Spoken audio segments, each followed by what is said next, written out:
Muy buenas tardes a todos ustedes y mi sincera y comprensible gratitud, singular gratitud al Colegio de Abogados de Costa Rica, en la persona de su presidente, en la persona del señor coordinador de la Comisión de Jóvenes Abogados y particularmente a las comisiones de Derecho Civil y Mercantil, singularizando aquí en la persona del profesor Álvaro Hernández y del doctor Eduardo Rojas, que me han invitado y además me han recibido con tanta hospitalidad y tanta generosidad en este país hermano, en el cual recién llegado ya me siento casi como residente.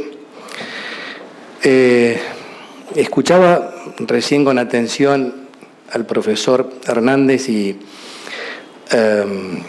me parecía increíble la manera en la cual algunas anotaciones que yo tengo hechas para compartir con ustedes sobre el tema que se me ha asignado hoy, él las adelantó sin que nos conociéramos personalmente hasta ayer, lo cual me congratula porque me hace sentir que hablo el mismo idioma que un destacadísimo profesor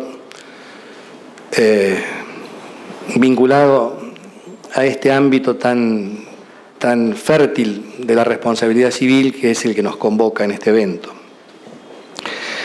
Ustedes saben que en mi país, en la Argentina, además de tiempos políticos, estamos viviendo tiempos jurídicos razonablemente turbulentos, a partir de la sanción hace 3 meses atrás de un nuevo Código Civil y Comercial de la Nación que bueno, viene a sustituir 2 viejos códigos decimonónicos, más viejos que el Código Civil de Costa Rica. El Código Civil argentino era de 1871 y el Código de Comercio de 1873, con adecuaciones y modificaciones. Y dentro del contexto de este nuevo Código Civil y Comercial de la Nación, que como toda obra de esa magnitud ha generado adhesiones y críticas razonables y comprensibles en la comunidad jurídica de mi país, y también, debo decirlo con gratitud, expectativas y digamos, intereses en los países hermanos, sobre todo en Iberoamérica. Y bueno, dentro de las 3 intervenciones que me corresponden en estos 3 días del evento, vamos a compartir con ustedes algunos temas vinculados al diseño, que sobre ellos, siempre teniendo como eje la responsabilidad civil, propone esta nueva regulación normativa. El tema que se me ha asignado hoy es el tema de las funciones de la responsabilidad civil, que realmente es un tema que me gusta, es un tema no solamente importante, sino creo que grato.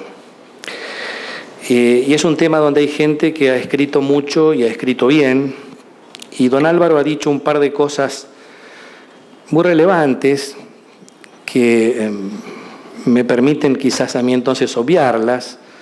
Lo ha citado a Carbonnier en relación a su concepto sobre los ejes estructurales del derecho privado. Ha mencionado también las significancias de la palabra responsabilidad civil. Entonces, si ustedes me lo permiten y tienen la generosidad, además de invitarme y de recibirme, de escucharme, y la paciencia, mi intención es, tratando de atenerme a los tiempos que me han sido asignados, que es la mínima muestra de respeto y de gratitud que yo puedo tener para con un auditorio tan calificado, mi intención sería una breve introducción sobre un tema muy profundo, pero que creo que es inexorable para hablar de las funciones de la responsabilidad civil, hacer algunas consideraciones sobre la situación actual de la responsabilidad civil como ámbito normativo, y después alguna, digamos, reseña en función de la entidad del tema y de lo acotado del tiempo disponible sobre propiamente las funciones de la responsabilidad civil. Yo les pido disculpas anticipadamente porque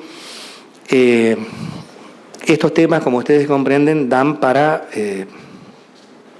desarrollos mucho más profundos, pero vamos a tratar de ser esenciales, ¿no? Decía don Álvaro hace un rato, responsabilidad civil o derecho de daños. Es un primer planteo, un primer interrogante. Tradicionalmente, nuestros sistemas normativos iberoamericanos han tratado el tema como responsabilidad civil.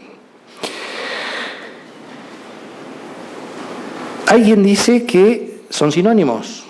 Por ejemplo, el maestro Luis Díez Picasso, fallecido hace un mes en España, de quien tuve el honor de ser alumno años atrás.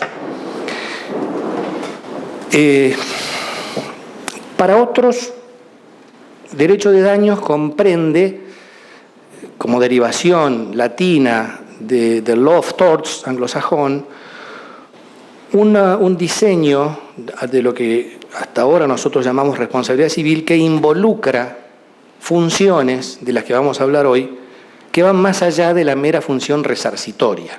O sea, de alguna manera, si nosotros hablamos de responsabilidad civil, pareciera que estamos limitándonos a reparar el daño causado. En cambio, cuando hablamos de derecho de daños, de algún modo estamos involucrando las otras funciones de las que vamos a hablar después secuencialmente, particularmente la preventiva y la sancionatoria, además de la resarcitoria. Pero bueno, es una cuestión de opciones. El nuevo Código Civil y Comercial argentino mantiene la designación responsabilidad civil, pese a que académicamente el tema, a nivel universitario, se analiza o se trabaja bajo la denominación derecho de daños, ¿no? Que son materias que en las universidades públicas argentinas han tomado ya su autonomía conceptual hace unos años. Este concepto del derecho de daños marca claramente un pasaje de lo que era la responsabilidad tradicional como una deuda del dañador hacia la víctima, hacia un crédito de reparación, de lo que nos habla en Francia Yvonne Lambert-Febvre. Ya no es una obligación del dañador hacia la víctima, sino un crédito de la víctima cuando ha sido damnificada por un accionar que no cuenta con una causa de justificación. En esto, el Código Civil Nacional, Civil y Comercial argentino ha sido muy claro y dibuja la antijuridicidad precisamente como el daño causado sin una causa justificante, independientemente del posicionamiento del dañador, lo cual creo que es muy positivo. Decía don Álvaro hace un rato, y yo lo comparto, don Álvaro, cada vez que lo nombro truena. Yo no sé si usted tiene alguna deuda, no sé si debe algo arriba, pero fíjense ustedes, desde la filosofía del derecho, Hart en mi país, Carlos Santiago Nino, Luis Díez Picasso en España, dice, la palabra responsabilidad tiene por lo menos 4 significados. Primero, como rol, derivada de la función. El capitán es responsable del buque. Segundo, como factor causal, material. En un accidente de tránsito, un conductor le dice al otro, tú has sido responsable del accidente porque cruzaste el semáforo con luz roja. Tercero, como estado mental, de plenitud o no de conciencia. Si yo digo mi hijo es un irresponsable, no estoy asignándole consecuencias jurídicas, sino calificando su grado de madurez. Y por último, aparece como sanción civil, resarcitoria, que implica el asumir patrimonialmente las consecuencias de los actos, singularmente en el ámbito en el cual estamos, a nivel de indemnizar los daños causados. Decía don Álvaro hace un rato y coincido con él, lo decía Jean Carbonnier, lo dice Aida Kemelmacher de Carlucci en mi país. Al día de hoy, los pilares del orden jurídico en el derecho privado son la persona, sin duda, la familia como núcleo social primario, el contrato como fenómeno patrimonial paradigmático, la propiedad como asignación singularizada de bienes entre las personas y la responsabilidad. O sea, coincido en esto con el maestro Álvaro Hernández en que la responsabilidad al día de hoy es uno de los...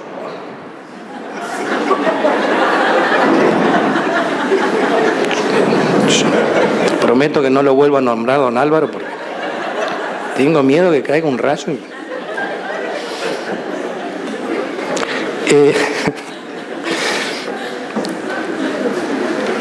Este tema de la responsabilidad ha sufrido, y esto lo sabemos, no ha sufrido, yo digo ha disfrutado, una evolución muy clara en los últimos, yo diría, 50, 60 años, desde la segunda mitad del siglo pasado hasta los tiempos que corren.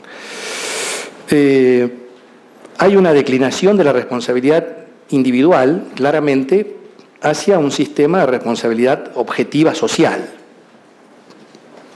No solamente por la expansión de los factores objetivos de atribución, sino también por un tema de acceso a la legitimación. Hoy en día yo estoy seguro que tanto aquí en Costa Rica como en Argentina, como en todo el mundo, estamos en presencia de fenómenos jurídicos de legitimación plural, tanto activa como pasiva, que generan nuevos desafíos, nuevos problemas, nuevas estructuras. Nosotros en Argentina en estos tiempos estamos, por ejemplo, carentes de una estructura procesal adecuada a los procesos colectivos que son los que generan al día de hoy los mayores conflictos y controversias, con legitimados activos múltiples y legitimados pasivos múltiples. La Corte Federal Argentina ha diseñado pretorianamente una mecánica procesal a partir del caso Mendoza y otros, por la contaminación de la cuenca Matanza-Riachuelo, que es un curso de agua que atraviesa la provincia de Buenos Aires, atraviesa la capital federal, pasa al lado de la cancha de Boca Juniors, en ese puente ferroviario tan viejo que se ve. Y bueno, allí hay originariamente unos 64 actores, 64 demandados y actores son miles, son los habitantes ribereños de ese río contaminado, en orden a lo cual la Corte Argentina en el año 2006 expidió una sentencia que generó una mecánica procesal inexistente para atender a este tipo de problemas, ¿no? Hay una crisis de crecimiento, dice Geneviève Binet. Hay una multiplicación de regímenes. La responsabilidad civil se ha diversificado en muchísimos regímenes que van más allá del puro Código Civil, regímenes estatutarios. Y hay también una crisis de identidad.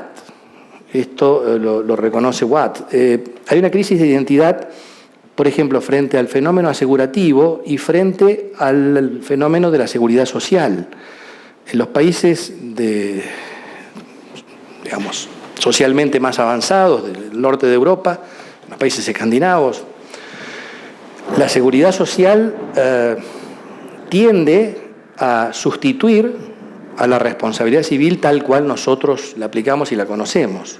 Tiende a haber un sistema de coberturas de episodios y de riesgos sociales que diluyen esa responsabilidad civil individual decimonónica por un sistema asistencial común a todos. En el último siglo y medio, quizás menos, ha habido grandes mutaciones en el sistema de responsabilidad civil en el mundo. Obviamente, en el sistema clásico de responsabilidad civil derivada del Código Napoleón, del Código francés de 1804, se priorizaba la idea de la culpa. Pas de responsabilité sans faute, decían los comentaristas del Código de Napoleón. Si no había culpa, no había responsabilidad. La culpa era un prius para la atribución de responsabilidad. Había una unicidad entre la culpa civil y penal, unicidad conceptual. La responsabilidad era mirada como una deuda del dañador hacia el dañado. Había un reproche moral subyacente. La función prioritariamente o excluyentemente era la función indemnizatoria. La causalidad estaba vinculada a la autoría.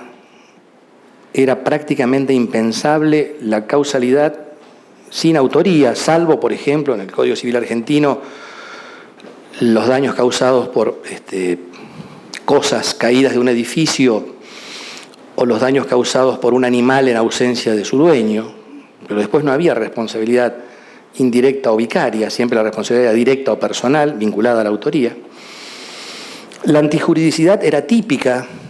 El artículo 1066 del Código Civil argentino originario, derogado en agosto de este año, decía que no había acto ilícito sin la infracción a una norma positiva vigente que impusiera un accionar contrario a ella. Se diferenciaban la responsabilidad contractual y la aquiliana, no solamente a nivel conceptual, sino a nivel operativo. Hoy hablábamos en el almuerzo de las distorsiones que provocaba, por ejemplo, la prescripción de la acción resarcitoria en materia contractual a los 10 años y en materia extracontractual a los 2. Entonces, había una serie de disfunciones allí, sobre todo cuando se demandaba, por ejemplo, a legitimados pasivos múltiples. La víctima de un accidente, por ejemplo, en un transporte público, tenía a la empresa, a la aseguradora y al conductor, y los plazos prescriptivos respecto de uno y otro eran diferentes, etcétera. Todo eso ha cambiado.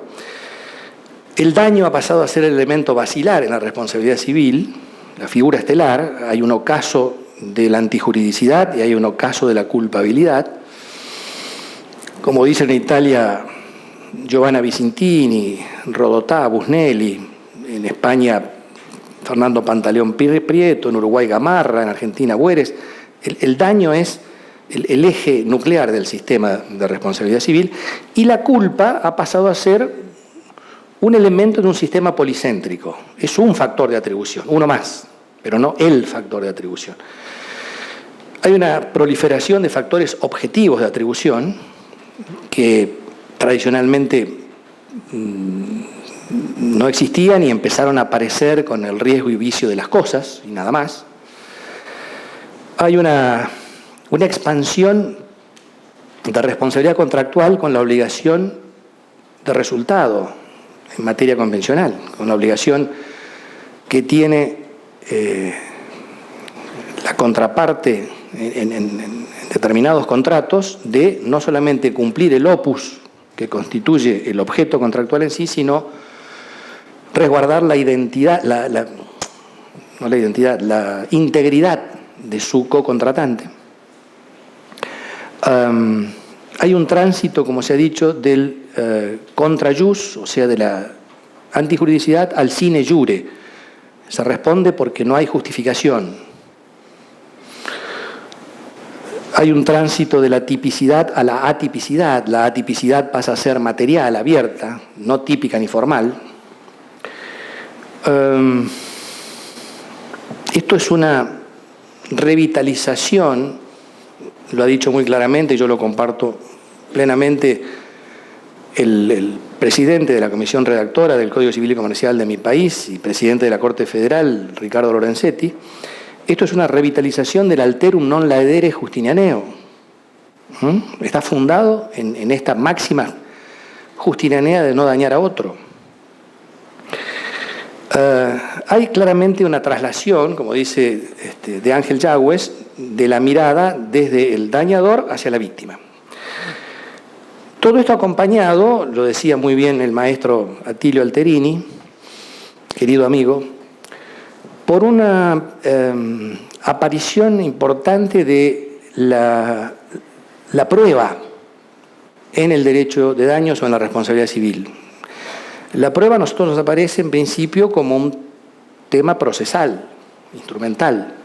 Sin embargo, la prueba tiene una enorme incidencia en el derecho de la responsabilidad civil o en el derecho de daños. Hay en los códigos de fondo, o digamos en el Código Civil y en los regímenes estatutarios especiales, hay presunciones de causalidad, hay presunciones de responsabilidad, hay presunciones de culpabilidad, hay daños que se prueban in re ipsa por sí mismos, el daño moral, como le llaman ustedes, nosotros ahora le llamamos daño extrapatrimonial, pero conceptualmente es lo mismo, que sufre un padre por la muerte de su hijo, no necesita ser probado judicialmente. Es lógico y es natural, opera por el suceder de las cosas. A veces hay inversiones de la carga probatoria y a veces, por ejemplo, también lo regula específicamente en ciertos supuestos en materia de responsabilidad profesional, por ejemplo, el nuevo Código argentino, se aplican las cargas probatorias dinámicas, esto de que el juez dispone quién debe probar en función de quién esté en mejor condición de probar por su situación fáctica en los hechos. El paradigma es la demanda por mala praxis médica que hace el paciente que está anestesiado y que sufre un daño contra el médico que lo está operando. ¿Quién está en mejores condiciones de probar la mala praxis? ¿El paciente que está dormido o el médico que estaba con su equipo en el quirófano? Bueno, todo esto, insisto en pedirles disculpas por lo elemental del planteo, porque cada uno de estos temas da para hablar mucho y profundizar mucho más, pero estamos haciendo un paneo. El tema de la prueba es un tema presente en la responsabilidad civil. Y después aparecen manifestaciones del principio protectorio, o sea, así como en materia contractual los viejos códigos decimonónicos trabajan sobre un paradigma ideal que es la igualdad de situaciones negociales, al día de hoy, en el derecho en general y en la responsabilidad civil, hay un paradigma protectorio para el vulnerable, para el que lo necesita. Y entonces el principio favor debilis o favor víctima opera, por ejemplo, para los locatarios, opera para las víctimas de los accidentes del tránsito, opera para los adquirentes de lotes en cuotas, opera para los deudores hipotecarios, opera para los obligados en los contratos por adhesión a cláusulas generales, opera para los trabajadores, opera para los consumidores. O sea, estamos en un diseño en el cual, aún en el ámbito de la responsabilidad civil, la ley, bueno, el sistema jurídico tiene hijos y entenados. Se generan microsistemas también, los consumidores, los accidentes de trabajo, los daños ambientales, los daños nucleares, los daños aeronáuticos, el transporte de mercaderías. Cada uno de ellos tiene una regulación propia en materia de responsabilidad. A veces son regímenes tarifados de indemnización, a veces la tarifación está supeditada a determinada adopción de medidas de evitación del riesgo, de contratación de seguros, pero son regímenes sectoriales que se nutren de los principios generales que están en el Código Civil, pero que tienen su autonomía operativa. Ahora bien, si asumimos o admitimos que ese es más o menos el panorama general de la responsabilidad civil o del derecho de daños, como ustedes quieran llamarle al día de hoy, vamos a ver si podemos consensuar cuáles son y cuál es así la silueta elemental de las funciones que le asignamos a la responsabilidad civil. Partiendo de esto que decíamos hace un rato, de que tradicionalmente la primer mirada y la mirada clásica y la mirada en la cual yo, por una cuestión generacional, fui formado, era solo la función resarcitoria. Tradicionalmente las funciones de la responsabilidad civil eran la resarcitoria y más acá en el tiempo, la sancionatoria. La sancionatoria, vamos a hablar después dos palabras, pero viene del derecho anglosajón, viene particularmente de la jurisprudencia de los Estados Unidos, viene de Law of Torts, pero tiene digamos, es trasvasado normativamente a algunos sistemas regulatorios nacionales. Además de estas dos funciones, la resarcitoria y la sancionatoria, aparecen hoy otras funciones que son opinables, puede haber más, puede haber menos. Yo, por ejemplo, entiendo que hay una función disuasiva, hay una función demarcatoria, hay una función preventiva, que es sin duda al día de hoy la más importante de todas, y hay otras complementarias. Por ejemplo, el doctor Torrealba Navas ha tenido la gentileza de obsequiarme un libro de su autoría sobre estos temas, donde él alude, por ejemplo, a la función de satisfacción sustitutiva para el daño extrapatrimonial, lo cual es cierto. O sea, el daño extrapatrimonial se satisface en dinero por una manera, digamos, convencional o legal de tratar de volver las cosas al estado anterior, pero el daño moral ontológicamente es resarcible. Eso generó durante tanto tiempo ciertas repulsas hasta éticas a pagar en dinero lo que se llamaba el pretium doloris, el precio del dolor, el precio de las lágrimas. Lo hacemos porque no hay otra manera. Dice Torrealba, hay una función de incentivo al seguro. Sí, es cierto. La responsabilidad civil tiende a incentivar el seguro porque es una manera, obviamente, de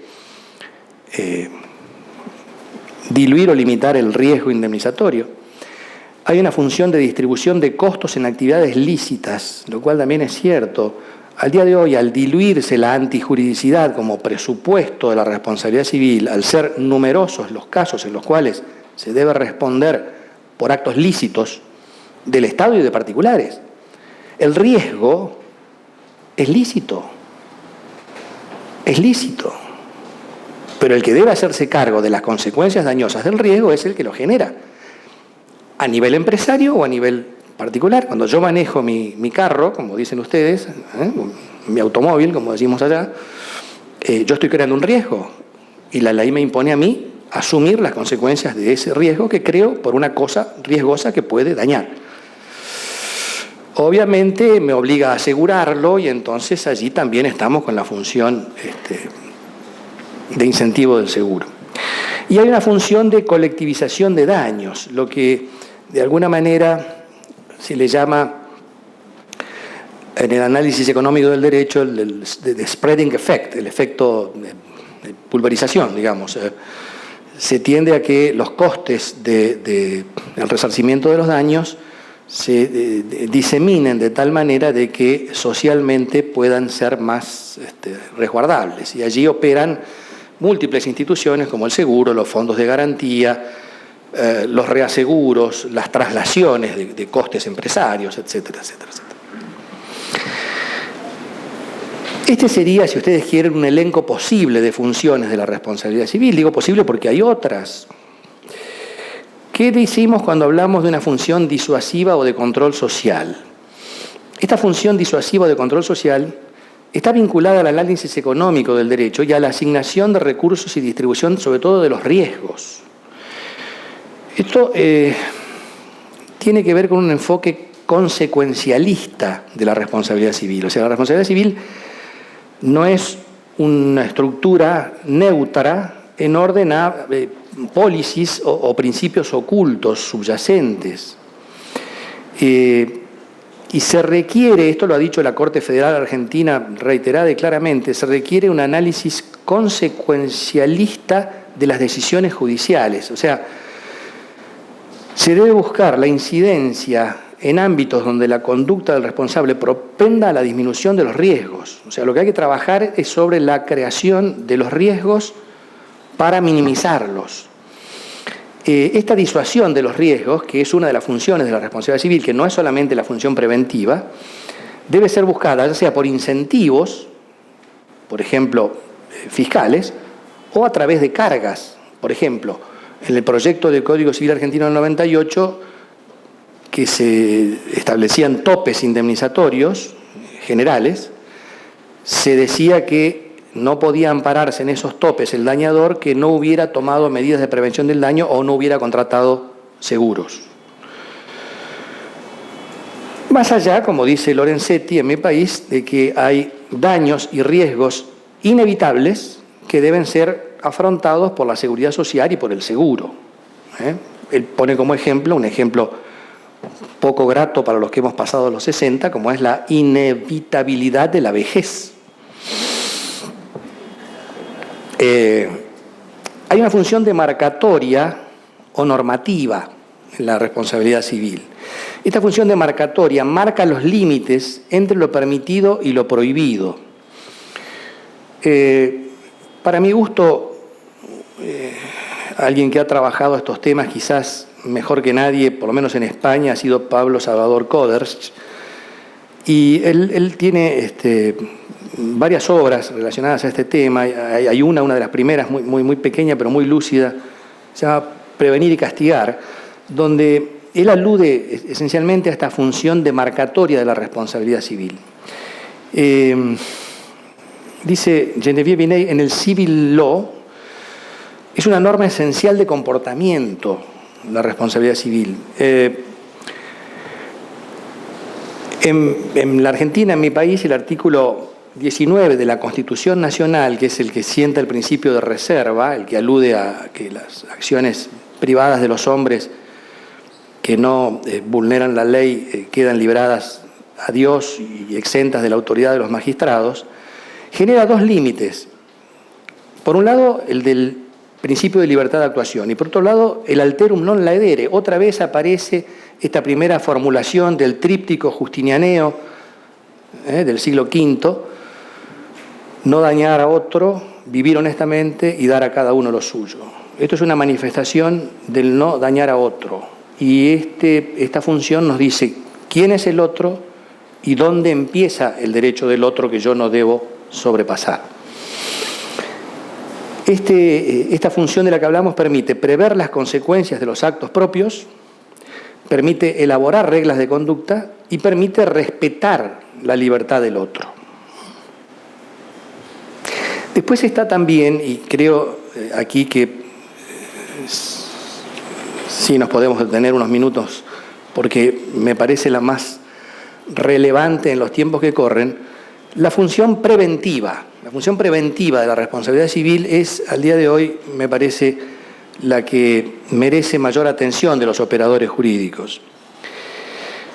Esta función preventiva compromete numerosas instituciones, tiene su fuente histórica sin dudas en el derecho público. La función preventiva del daño viene del derecho público antes de ser pensada en el derecho privado. Con ejemplos que todos conocemos, por ejemplo, la senda peatonal, la Cruz de San Andrés, no sé si le llaman acá en Costa Rica también. La Cruz de San Andrés es la que se pone en los cruces ferroviarios, que no hay barrera, para advertirle a los conductores que allí hay una vía de ferrocarril que cruza, además de la alarma y la barrera eventual. Por ejemplo, el cinturón de seguridad, por ejemplo, el casco para andar en moto, por ejemplo, los detectores de metales en los aeropuertos. Todo eso viene del derecho administrativo, viene del sistema de policía civil, pero son medidas preventivas del daño que tienen incidencia en la jurisprudencia. Yo le decía en el almuerzo hoy al maestro don Álvaro que en lo que he visto del derecho costarricense me gusta mucho y creo que es realmente elogiable la atención que se le presta a la jurisprudencia como fuente normativa, no normativa, como fuente jurídica, como fuente de derecho. Y bueno, la jurisprudencia en estos temas, por ejemplo, tomemos el cinturón de seguridad o el casco protector para el motociclista. En materia de accidentes de tránsito, hablo de la jurisprudencia que conozco, que es la de mi país, pero es casi un sistema consolidado aquel de regular las atribuciones de responsabilidad en función del empleo o no empleo de estos mecanismos preventivos. Cuando la víctima, si por ejemplo no usaba casco, si era un motociclista y fue embestido y sufrió un traumatismo encefalocraneano, ha contribuido causalmente por su negligencia a la entidad del daño. Cuando hablamos de la función preventiva, la pregunta liminar, la primera es: ¿hay derecho a perjudicar si se resarce el daño? Esta es una pregunta que se la ha formulado el derecho hace mucho tiempo. En mi país, Enoch Aguiar, un viejo maestro del derecho allá por los años 50, decía: correr atrás del daño equivale a crear el derecho a dañar si se resarce. El profesor Jorge Mossetti Turraspe, que ha sido uno de mis maestros en mi formación como abogado, recordaba siempre la anécdota de aquel patricio romano que caminaba por las calles de Roma seguido de un esclavo. El esclavo llevaba una bolsa de monedas de oro o de plata, y entonces el patricio abofeteaba a gente según su discreción, y quien era abofeteado por el patricio era indemnizado por el esclavo que venía atrás con una moneda correspondiente. Si nosotros no priorizamos la prevención del daño y tenemos la bolsa de monedas, tenemos el derecho del patricio. Dañemos si podemos pagar el daño. Y no es así. Como dice Pablo Salvador Koerch, el derecho de daños es muy caro para despilfarrarlo en transferencias de recursos. La fuente filosófica de la prevención del daño es otra vez, el alterum non laedere, no dañar a otro, que es uno de los principios cardinales de todo el sistema jurídico. Hay que distinguir, por ejemplo, decía una querida amiga y brillante jurista argentina fallecida el año pasado, especialista en estos temas, Matilde Zavala de González, hay que distinguir la prevención de los daños de la prevención de las responsabilidades, que es otra cosa. A mí, por ejemplo, no sé si ustedes acá por allí lo habrán visto, yo no lo he visto todavía, pero en Argentina les aseguro que lo veo casi cotidianamente. Hay ascensores en edificios que dicen: el consorcio o el hotel o la empresa no se hace responsable por los accidentes que usted pueda sufrir en este artefacto. Pero, ¿y quién se va a hacer responsable? Donotis, si lo encuentro. En las playas de estacionamiento de los supermercados, el establecimiento no se hace responsable por los hurtos que usted sufra en su vehículo mientras... ¿Pero quién se va a hacer cargo? ¿Y la obligación de seguridad? O sea, esos son, digo yo, disuasivos, fútiles para gente vulnerable. Porque hay gente que a lo mejor cree que porque el cartel lo dice no puede reclamar. Eso no es prevención de daños, eso es prevención de responsabilidades, que jurídicamente es irrelevante. Hay prevención de daños en actividades lícitas. Seguramente alguno de ustedes ha leído, porque es una joya de la filosofía del derecho, ese librito de Lon Fuller, El caso de los exploradores de cavernas. Tiene más de 70 páginas. Es un caso judicial imaginario juzgado por un tribunal imaginario en el cual cada uno de los jueces tiene una formación filosófica diferente y lo resuelve conforme a su formación filosófica. Pero el episodio que relata Fuller es el de el rescate de unos exploradores de cavernas que quedan tapados por un bloqueo, como los mineros en Chile hace unos años, pero que tienen, como los uruguayos en la cordillera, un episodio de canibalismo donde se sortea quién va a ser el alimento para los que sobreviven. En definitiva, cuando se hace la búsqueda para rescatarlos, hay muertos en derrumbes sucesivos por parte de los rescatistas, ¿no?, de las víctimas, ¿no? Entonces, allí se plantea también el tema de la responsabilidad de los actos lícitos.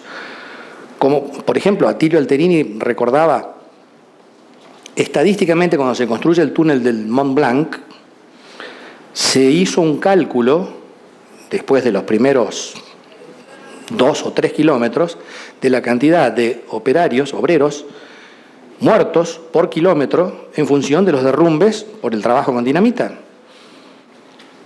Y esa es una actividad ilícita, ¿no? Es una actividad ilícita. Y se trabajó en la prevención para bajar ese promedio de indemnizaciones. La prevención tiene justificativos éticos, la solidaridad, tutelares del medio ambiente, la prevención en materia medioambiental es a priorística, es lo primario. No es un mandato individual, sino que es un mandato social. Y, como dice Calabresi, libera a la justicia de costes operativos. Puede consistir, dice Luis Guilherme Marinoni en Brasil, uno de los autores que más ha trabajado sobre la tutela inhibitoria del daño, en impedir el hecho dañoso, en impedir la repetición y en impedir la continuación del daño. Hay, como decía Messineo, en Italia, prevención general y prevención especial, todos ustedes lo saben. La prevención general aumenta con los factores objetivos de atribución y disminuye con las acciones de clase y con la asegurabilidad. Decía mi amiga Matilde Zavala, hay medidas preventivas indirectas en materia de responsabilidad civil. Por ejemplo, las condenas no meramente simbólicas, sino proporcionadas al daño sufrido, por ejemplo, en daños extrapatrimoniales o daños morales. La culpa por la causación del daño, lo cual por allí suena utópico, pero a veces todavía existe. El condicionante social respecto del dañador, hay episodios a veces que producen este efecto. En la Argentina, por ejemplo, el caso Cabello es un caso jurisprudencial muy llamativo porque generó una modificación del Código Penal. Cabello era un muchacho, 19 años, que con el auto generó un accidente de tránsito manejando en exceso de velocidad y desaprensivamente y matando a una familia prácticamente, a la madre, a la hijita, la señora estaba embarazada. Bueno, y a partir del caso Cabello generó que el homicidio culposo cumplido a través del manejo desaprensivo de un automotor tuviera una pena superior a la que tenía antes.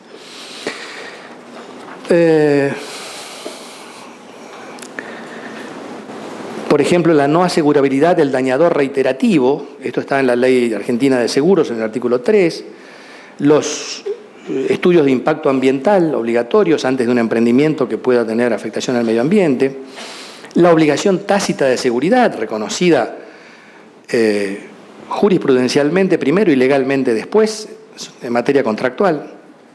Todo eso hace indirectamente a la prevención del daño. Una faceta importante, novedosa y debatible del derecho de daños o de la responsabilidad civil, de la función preventiva de la responsabilidad civil, es la tutela inhibitoria. La tutela inhibitoria opera cuando la prevención del daño deriva de una orden administrativa o judicial para evitar la causación o la recidiva de ese daño. La tutela inhibitoria no tiene al daño entre sus presupuestos porque el daño no se ha operado todavía, o por lo menos no se ha agravado, sino al ilícito. Esto lo dice Marinoni, Rapisarda, Scognamiglio. Tampoco importan la culpa ni los factores de atribución. Requiere una proporcionalidad entre lo que es el mandato inhibitorio y lo que es el riesgo que se quiere neutralizar, y es una institución de derecho de fondo, no procesal. Yo coincido en esto con Eugenio Llamas Pombo en España, con Matilde Zavala en Argentina. Es una institución de derecho de fondo como la tutela resarcitoria.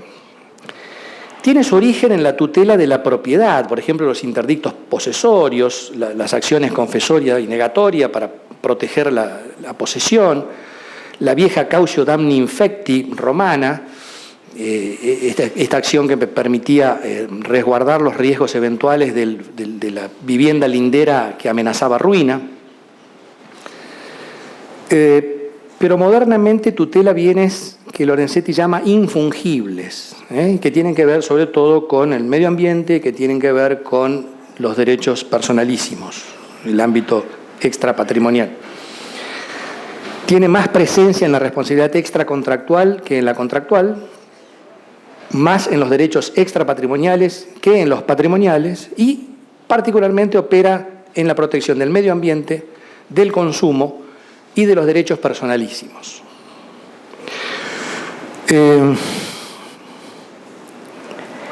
Una faceta de la tutela inhibitoria muy debatida es la tutela inhibitoria aplicada de oficio por el juez. Yo siendo juez, yo fui juez hasta el año pasado, pero siendo juez en lo que nosotros llamamos la primera instancia, hace ya unos cuantos años, me tocó juzgar un episodio muy duro donde expedí una sentencia que, gracias a Dios, tuvo buena repercusión a nivel de comentarios doctrinarios en mi país, que era un episodio muy particular. En la ciudad donde yo vivo, Santa Fe, es una ciudad donde llueve mucho como acá, hace mucho calor. Es una ciudad que está entre dos ríos, el río Paraná de un lado, el río Salado del otro. Y en verano las tormentas son particularmente fuertes, de mucho viento, agua, truenos, rayos, todos. Y un estudiante que vivía muy cerca de la facultad donde yo he pasado mi vida, volvía a su casa y había un conductor eléctrico cortado por la tormenta y este chico lo toca con el pecho, se electrocuta y muere. La madre de este chico, madre soltera, único hijo, sola, demanda a la empresa provincial de la energía y obviamente era un juicio que no había más que cuantificar el daño, no había otra cosa. La electricidad, cosa riesgosa. Lo cierto es que nos piden una inspección ocular en el lugar del hecho y yo voy y con las partes, los abogados, era una calle cortada, digamos, una sola cuadra, y en esos 100 metros había 22 uniones de esos cables. 22 veces se habían cortado y los habían atado. Y un vecino que vivía enfrente de donde vivía este chico aportó una nota donde él donaba a la empresa provincial de energía el cableado eléctrico para cambiar esos conductores y por un tema de negligencia burocrática no se había hecho. Entonces, en la sentencia que tengo que expedir, yo digo, bueno, estamos resarciendo un daño no resarcible, que es el dolor de una madre por su único hijo. Pero si esos conductores no se cambian, en la próxima tormenta probablemente tengamos que resarcir el dolor de otra persona. Entonces, sin que me lo pidiera nadie, de oficio, ordeno a la empresa provincial de energía cambiar el cableado eléctrico de esa cuadra en función del estado constatado en el que estaba. Hoy no tendría ningún problema como juez en hacerlo porque el nuevo Código Civil Comercial admite la tutela inhibitoria de oficio. Hoy. En aquella época no. Y hubo un planteo diciendo, señor, usted vulnera el principio de congruencia. Usted está condenando a un tercero que no fue parte, que no intervino, a hacer algo sin que nadie se lo pida. Pero la ecuación es, ¿qué es más importante? El nuevo Código Civil y Comercial de Argentina contempla la función preventiva y contempla la tutela inhibitoria de oficio, provisoria o definitiva, que puede involucrar a un tercero y siempre, por supuesto, con una orden judicial proporcionada al riesgo a evitar y que, en caso de ese tercero ser ajeno al juicio,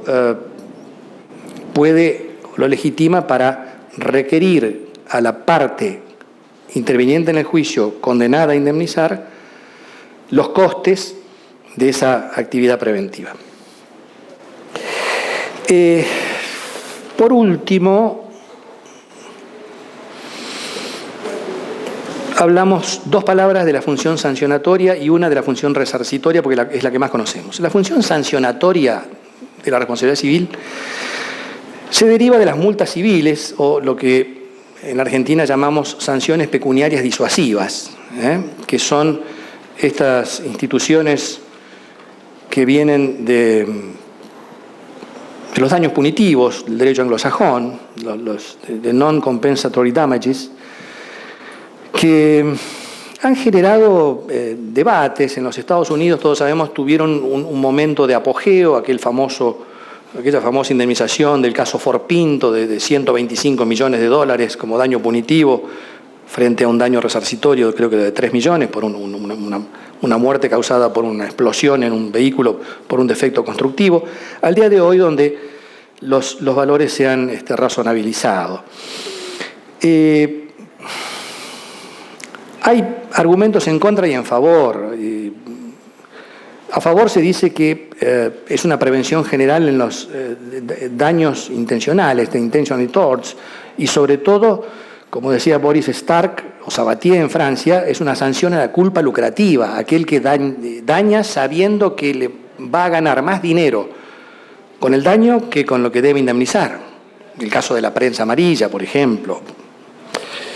En contra se dice, bueno, depende su monto de la discrecionalidad judicial, si está asignado a la víctima produce un enriquecimiento sin causa porque va más allá de la reparación del daño, se diluye porque no es asegurable, aumenta la litigiosidad si hay pacto de cuota litis, en fin, hay argumentos para un lado y para el otro. En derecho argentino, los daños punitivos al día de hoy no están regulados, salvo en materia de derecho del consumo, el artículo 52 bis, y en el Código Civil y Comercial de la Nación, que está vigente desde hace tan poco tiempo, estaban previstos con una regulación bastante interesante, se aplicaban ante grave menosprecio de los derechos de incidencia colectiva, no estaban previstos para controversias particulares, sino para afectación de derechos de incidencia colectiva, por ejemplo, medio ambiente, consumo, etcétera, etcétera.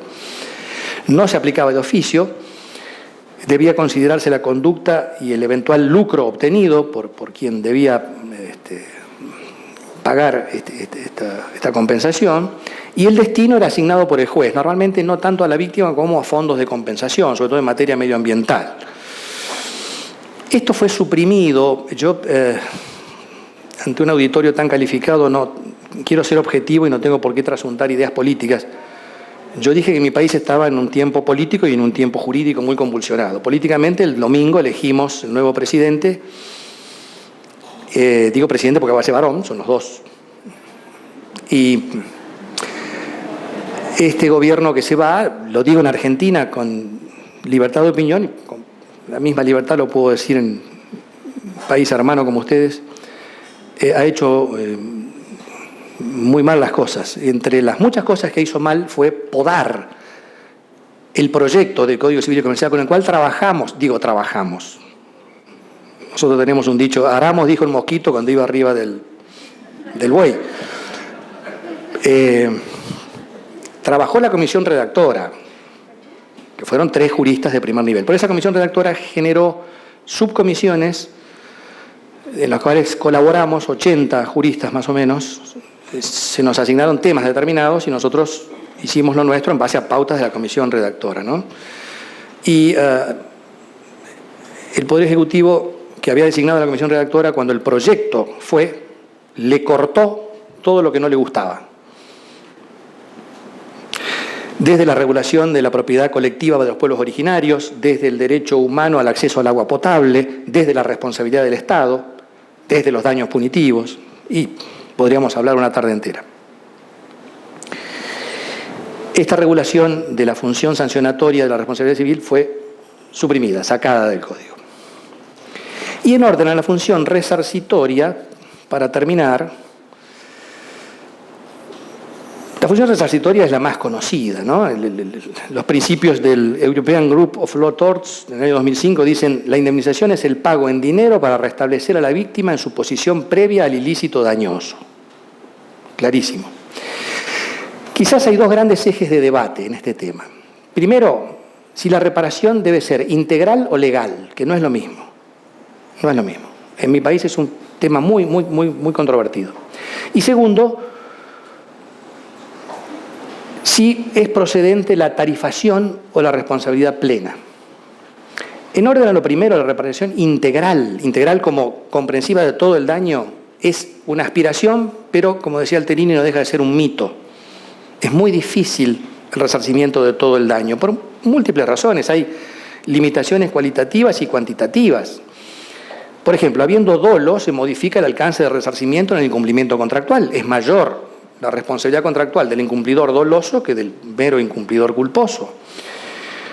Por ejemplo, la reparación de equidad no modifica el daño, pero sí la reparación, sí el quantum, cuando no hay imputabilidad del dañador.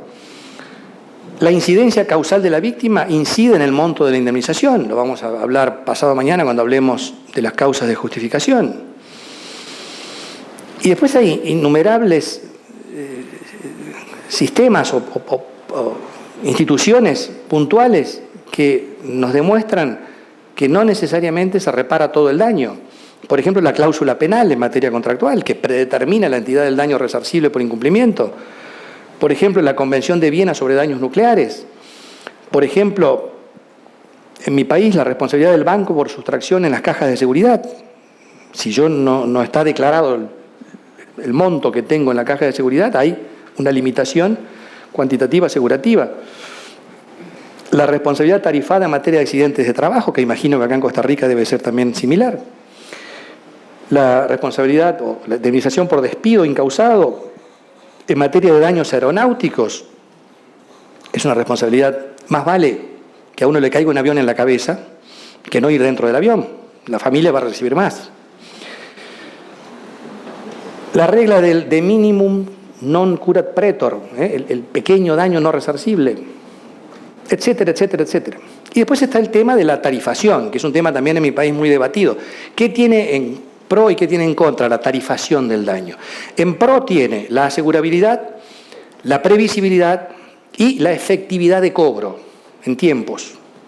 En contra tiene la limitación cuantitativa, pero asegurativamente, sobre todo, no es el caso de Costa Rica, en base a lo que Eduardo me comentaba ayer, pero sí es el caso de la Argentina, un país con un proceso inflacionario del 30% anual promedio en los últimos años, hace impredecibles los valores asegurativos de procedencia judicial. Entonces, la tarifación del daño, de alguna manera, permite las coberturas asegurativas, permite los arreglos extrajudiciales. Yo estuve hace 10 años en Hartford, estuvimos con un grupo de colegas universitarios visitando tribunales y asistiendo a escuelas de derecho de la costa este de Estados Unidos, y en Hartford, que es la capital nacional del seguro, nos recibió en su despacho una jueza, colega en ese tiempo, americana, que básicamente nos decía que en las demandas que recibía en sus juzgados sobre responsabilidad civil se arreglaban, decimos nosotros, se consensuaban, se cerraban extrajudicialmente el 95%. Solo les llegaba a sentencia el 5%. Bueno, el sistema tarifado tiene esa perspectiva. Como conclusión, son las 4 de la tarde, que es la hora que, bajo amenaza, don Álvaro me ha puesto en la cabeza.